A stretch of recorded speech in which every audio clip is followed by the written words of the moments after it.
Tema 2. Elementos y factores climáticos. La temperatura. Composición de la atmósfera. El componente fundamental de la atmósfera es el aire, que no es un compuesto químico, sino una mezcla de gases. Acompañando a la masa gaseosa se encuentran los aerosoles, pequeñas partículas líquidas y sólidas dispersas. La composición química y el porcentaje en volumen de los principales gases que integran la atmósfera terrestre vienen reflejados en el siguiente cuadro. Algunos gases que integran la atmósfera no tienen interés desde el punto de vista climático. El nitrógeno es el principal componente gaseoso de la atmósfera y de gran importancia en la nutrición de los seres vivos, pero que apenas influye en las variaciones climáticas. Y el oxígeno es imprescindible para los seres vivos, pero que apenas influye en las variaciones climáticas, como los denominados gases nobles. No ocurre lo mismo con otros gases, aunque participen en la masa atmosférica en proporciones mucho más reducidas, como sería el vapor de agua, que tiene una presencia muy variable. El agua penetra en la atmósfera por la evaporación de los mares, lagos, ríos y transpiraciones de las plantas. Se condensa en minúsculas gotitas para formar las nubes y posteriormente se precipitan sobre la superficie terrestre. Cuando se emplea el término humedad del aire, cantidad de agua contenida en la masa atmosférica terrestre, nos referimos tanto al vapor de agua en estado gaseoso como a las gotas líquidas de las nubes. El vapor de agua también tiene la propiedad de absorber los rayos infrarrojos de mayor longitud de onda del Sol y se ve reforzado por el dióxido de carbono. Dióxido de carbono anhídrido carbónico. Procede de las emanaciones volcánicas, de las combustiones y de la respiración de los seres vivos. Desde principios del siglo XX ha habido un aumento notable de dióxido de carbono procedente de la combustión de madera, carbón, petróleo y gas natural. El aumento progresivo del dióxido de carbono es compensado por la acción clorofílica de las plantas. Su total desaparición provocaría un descenso medio de la Tierra de 21 grados. Otro de los gases de gran interés desde el punto de vista humano es el ozono, O3, que se forma por la absorción de rayos ultravioletas procedentes del Sol, que descomponen el oxígeno molecular biatómico, provocando la constitución de moléculas triatómicas del mismo. La capa de ozono impide el paso de la radiación ultravioleta que haría imposible la vida. Por último, existen otros gases en la atmósfera que son contaminantes de la misma.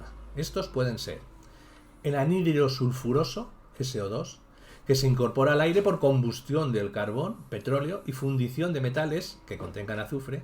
Existe el peligro que derive en la formación de ácido sulfúrico, SO4, H2, perjudicial al contacto con los pulmones. El anhídrido nitroso, N2O, o hay una toxicidad por encima de determinadas concentraciones, y el monóxido de carbono, el CO, combinando con la hemoglobina de la sangre, impide el transporte del oxígeno. Las partículas sólidas contenidas en la atmósfera tienen una procedencia y naturaleza variable.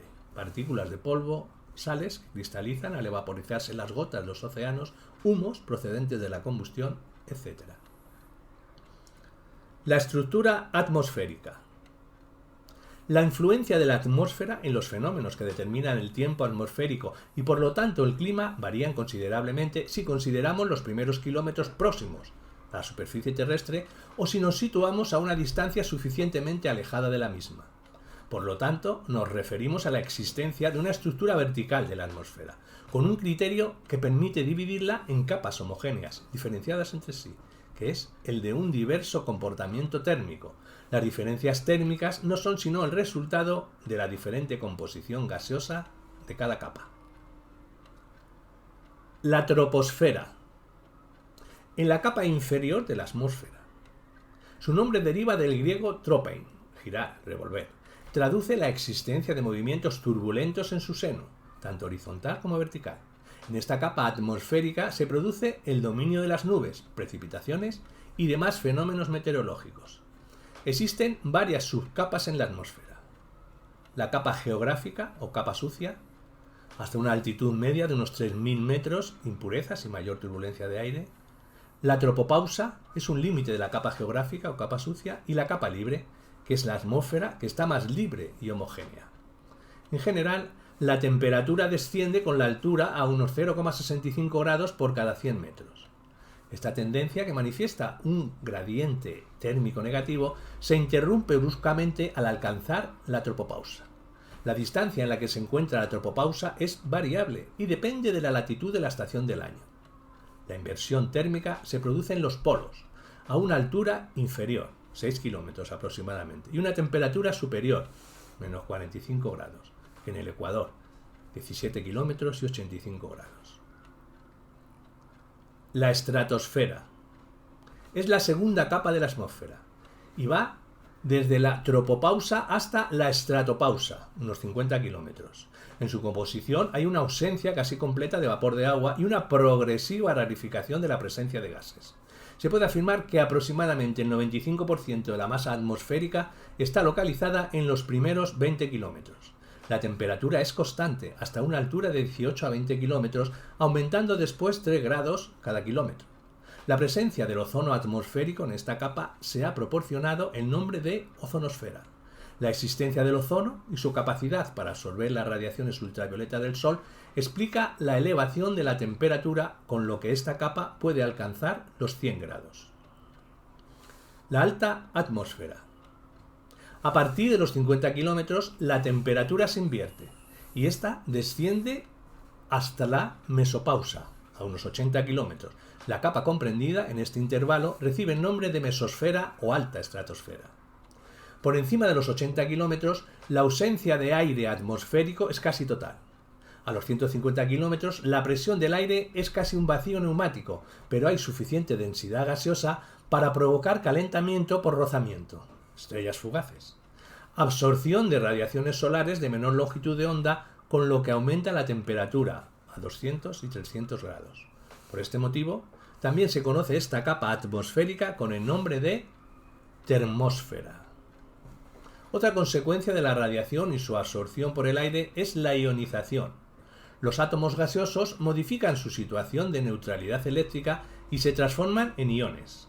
Esa transformación convierte a la atmósfera en conductora de electricidad.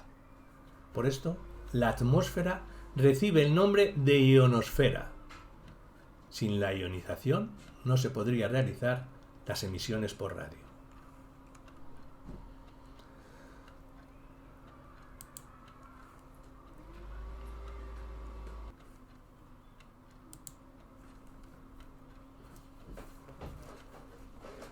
Las propiedades del aire. El aire es una mezcla de gases, por lo tanto sus propiedades se derivan de este particular estado de agregación de la materia. En general, los gases pueden definirse como cuerpos sin forma ni volumen propios y con tendencia a dispersarse uniformemente por el espacio y de gran movilidad. En este aspecto se pueden diferenciar sólidos, que ofrecen fuerte resistencia a modificar su volumen, aunque no su forma, líquidos, que cambian su volumen mediante variaciones de presión y temperatura, y forman superficies de separación frente a los gases, como serían en las propiedades que son la movilidad, es una de las propiedades que mejor define a los gases, y en consecuencia al aire, en su comportamiento respecto a los cuerpos sólidos y líquidos. Esta propiedad permite a la materia, en este estado físico, moverse libremente por el espacio. Esto es fundamental para comprender la dinámica atmosférica. Otra propiedad, la presión, que es el aire pesa y ejerce una fuerza por unidad de superficie en cualquier punto de la atmósfera. A mayor altura, menor presión. Las diferencias de presión en el aire no existen únicamente en la altura, sino también entre diferentes puntos de las superficies terrestres de la misma altitud. Las causas de esta falta de uniformidad en el campo de presión en superficie son de origen térmico y dinámico. Si el suelo se calienta, el aire se dilata y sube, provocando un descenso de presión térmico. El aire también puede ascender o descender por fenómenos derivados de corrientes de aire existentes en altura, provocando bajas o altas presiones, dinámico. Podemos señalar que las diferencias de la presión terrestre son la causa del movimiento del aire. Otra de las propiedades, la temperatura. Existen dos conceptos que habitualmente se confunden y que son de calor y temperatura. El calor es una forma de energía, mientras que la temperatura es la consecuencia del calor. No todos los cuerpos adquieren la misma temperatura cuando reciben el mismo calor.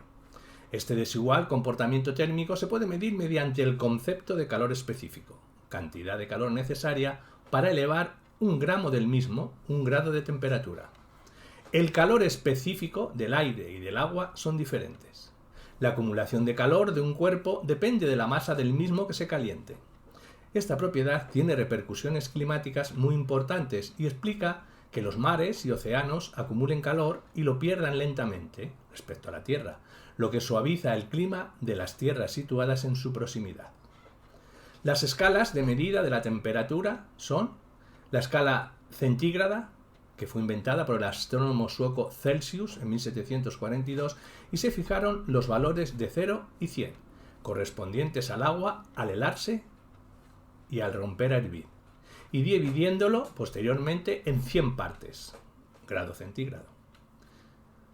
Otra de las escalas, el Fahrenheit, que establecía otros puntos de referencia de medición y que dio a 0 la temperatura de la nieve y de la sal de amoníaco en fusión, y 100 a la temperatura normal del cuerpo humano. Y otra escala, la de Kelvin o absoluta, que es otra escala termométrica. Es la prolongación de la escala centígrada con el 0 absoluto en menos 273 grados. Temperatura en que la materia quedará sin movimiento interno. Sería la temperatura más baja que se puede alcanzar. La densidad. El aire más denso se estabiliza y el menos denso tiende a elevarse. Se denomina densidad a la masa de un cuerpo por unidad de volumen. Su valor es equivalente al peso específico o peso unitario. La densidad varía según la temperatura y el porcentaje de humedad. Los factores que modifican la densidad del aire son: una masa de aire que contenga mayor cantidad de vapor de agua es un aire poco denso y con cierta tendencia a elevarse y perder su estabilidad. Y la temperatura, que determina la densidad. Una masa de aire caliente ocupa mayor volumen que si estuviera fría, siendo menor su densidad. También tiende a elevarse como el húmedo. La humedad hace referencia a la cantidad de vapor de agua contenida en la atmósfera. El conocimiento de la máxima cantidad de agua que el aire puede admitir en su seno como vapor se representa, pues, como algo fundamental. Esta capacidad higrométrica depende de la temperatura. La energía solar y la temperatura terrestre. El Sol es la principal fuente de energía que recibe nuestro planeta. La energía solar alcanza la superficie terrestre, calentándola y elevando su temperatura a su vez.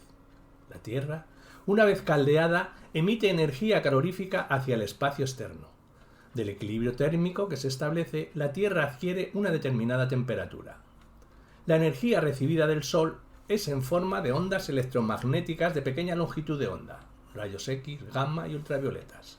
El 9%, aspecto visible, 41%, y parte de la gama de infrarrojos, 50%.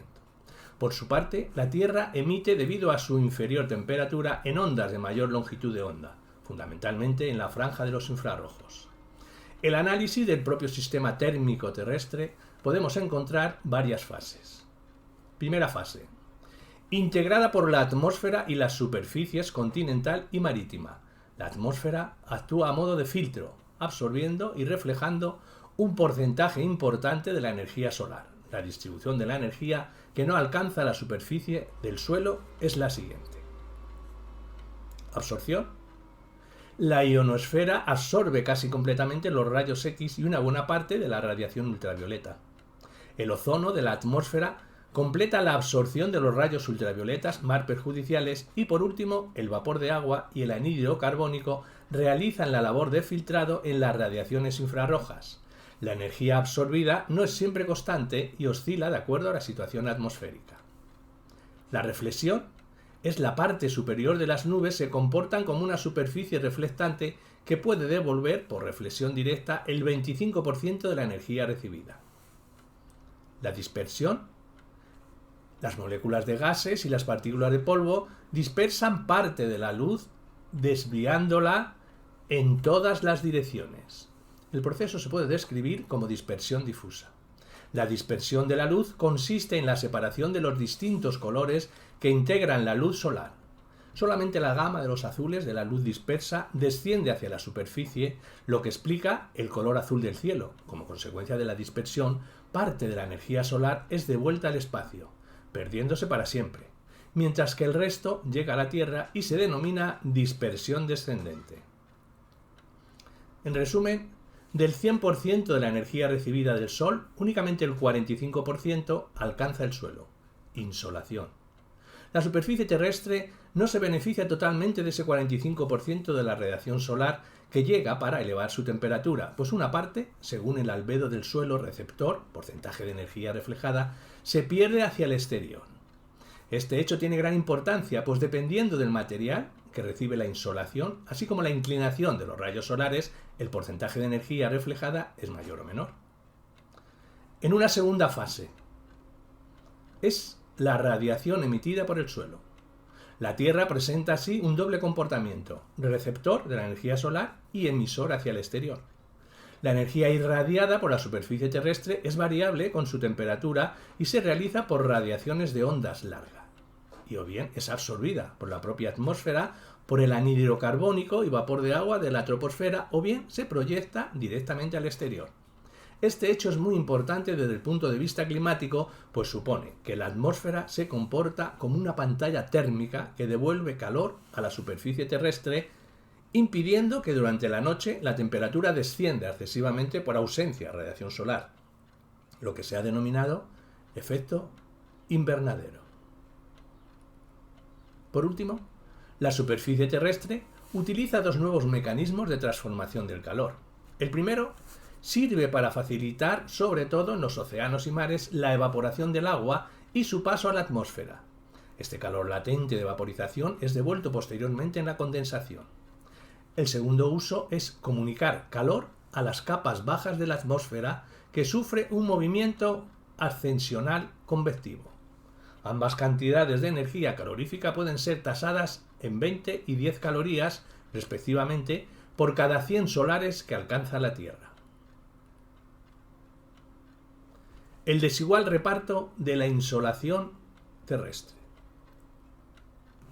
Debemos tener en cuenta que la Tierra actúa de manera no homogénea.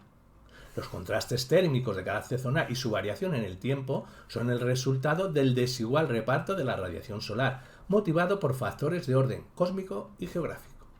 Este desequilibrio térmico interior genera unos mecanismos compensatorios de transferencia de calor desde las regiones cálidas de baja latitud hasta las frías regiones polares. Los movimientos de la atmósfera y de las aguas de los océanos actúan como mecanismos de trasvase energético. A su vez, parte de la radiación solar es absorbida para permitir el cambio de estado del agua de líquido a vapor, desencadenando el ciclo hidrológico del agua, con sus diversas fases de evaporación, condensación y precipitación. En cuanto a los factores explicativos del desigual reparto de la insolación y comportamiento calorífico terrestre, diremos que es un conjunto de factores cósmicos y geográficos y que afectan a la proporción de la energía solar que alcanza la superficie terrestre y a su variación temporal. Influencia de la distancia entre la Tierra y el Sol. El movimiento de la Tierra alrededor del Sol, según una trayectoria elíptica, es la causa de que la distancia de ambos astros no siempre sea la misma. La excentricidad de la órbita explica que la energía recibida en el perihelio de enero, momento de mayor proximidad, sea superior en un 7% a la correspondiente al apehelio de julio, momento de mayor lejanía. De esta circunstancia, cabría deducir que los inviernos en el hemisferio norte deberían ser más cálidos que los del hemisferio sur. Lo contrario ocurriría para los veranos. En la práctica, la circulación de calor en la atmósfera y la continentalidad enmascaran esta tendencia global. Influencia de la altura del Sol. Este factor afecta directamente a la cantidad de insolación recibida, ya que la altura del astro solar está medida por la inclinación de los rayos del Sol respecto a la horizontal terrestre. Desde el momento del orto, salida del Sol, al ocaso, puerta del Sol. La altura del mismo está condicionada por dos factores: la latitud del lugar y la estación del año. Estos factores y la incidencia de los rayos solares en Ecuador y trópicos debería la radiación ser máxima en el Ecuador y mínima en los polos. Sin embargo, aparte de la influencia de la atmósfera terrestre, un efecto complementario se suma al anterior y es la causa de que la temperatura máxima no se registre en el Ecuador y sí en los trópicos. El paso del Sol por estos se realiza a una velocidad más lenta que en el Ecuador, siendo la causa de que un mayor número de días continuados, la inclinación de los rayos solares sea casi vertical. Influencia de la duración de la luz solar. Además de la perpendicularidad de los rayos solares, la latitud condiciona la duración del día solar y, en consecuencia, la cantidad de insolación. Cuanto mayor sea el periodo de tiempo de iluminación solar, mayor será la cantidad de radiación diaria recibida. Así, la desigualdad de los días y las noches es más acusada solsticio de verano, con mayor duración de los días, hemisferio norte, y de las noches, hemisferio sur. La situación inversa se produciría durante el solsticio de invierno. Como consecuencia de la influencia de la estacionalidad y latitud, la radiación solar diaria que llega a la Tierra es variable en cada punto de la superficie terrestre. El efecto de la atmósfera. El desigual recorrido de los rayos solares a través de la atmósfera sería una consecuencia de la latitud. En las altas latitudes habría que añadir la superior pérdida derivada del mayor espesor atmosférico que deben atravesar los rayos solares. El principal factor atmosférico causante de la diferente llegada de radiación solar al suelo es la presencia de la nubosidad. El efecto da la desigual distribución de las tierras y los mares. El diferente comportamiento térmico de las superficies marina y continental añade nuevas e importantes consecuencias al balance energético diferencial de la superficie terrestre. De forma general, en los océanos, debido a la superior evaporación de agua, el efecto de filtrado atmosférico es superior. Así, para una misma latitud, el porcentaje de insolación sería superior en los continentes que en los océanos. Otra diferencia esencial proviene de la distinta manera que en tierras y mares son capaces de aprovechar la energía que les llega. Mientras el agua tiene mayor capacidad de almacenamiento de la energía solar, la Tierra rápidamente la devuelve a la atmósfera. El albedo del suelo es más elevado que el de la superficie marina, por lo que también es superior la cantidad de energía reflejada y que no llega a ser absorbida. También es mayor la facilidad con que las ondas electromagnéticas del Sol pueden penetrar en el agua. La conductividad del calor hacia el interior es también más alta. La confluencia de todos estos factores determina que la masa del agua calentada sea bastante superior a la correspondiente a la misma superficie de suelo continental. Estas diferencias de comportamiento térmico entre los océanos y los continentes se manifiestan en que la superficie continental se calienta y se enfría más rápidamente que la oceánica. Las oscilaciones diarias de la temperatura son inferiores en el mar. El agua se comporta como un gran acumulador de calor durante el día, cediéndolo, en parte, durante la noche. Efecto de la elevación y la topografía. La altitud y la exposición de la vertiente a los rayos solares modifican sensiblemente la cantidad de radiación solar que alcanza la superficie terrestre. Las altas cumbres reciben una cantidad de insolación mayor que el nivel del mar, por la menor masa atmosférica que participa en la labor de filtrado, pero aunque la cantidad de energía recibida sea superior, también lo es la facilidad con que se pierde, al no existir el efecto pantalla, por lo que la disipa al espacio. La distribución de la radiación solar en la superficie terrestre. El efecto de la altura solar se refleja en la disposición latitudinal de las isolíneas de radiación, cuyo valor decrece hacia las latitudes más altas. Sin embargo, el modelo se rompe por la influencia del contraste tierra-mar y la importancia de la atmósfera en su labor de filtrado. Los valores máximos se localizan a lo largo de los trópicos. El efecto de la nubosidad, mayor en los océanos que en los continentes, se aprecia en el hecho de que las isolíneas de radiación se inflexionan hacia los polos cuando pasan por encima de los continentes y hacia el ecuador cuando lo hacen por encima de los océanos. La diferenciación térmica de la troposfera. parte de la insolación que el suelo recibe se utiliza en calentar el aire situado sobre su superficie. El calor absorbido por el suelo sirve para elevar su temperatura, pero también es empleado en poner en marcha determinados mecanismos atmosféricos como la evaporación o el movimiento del aire.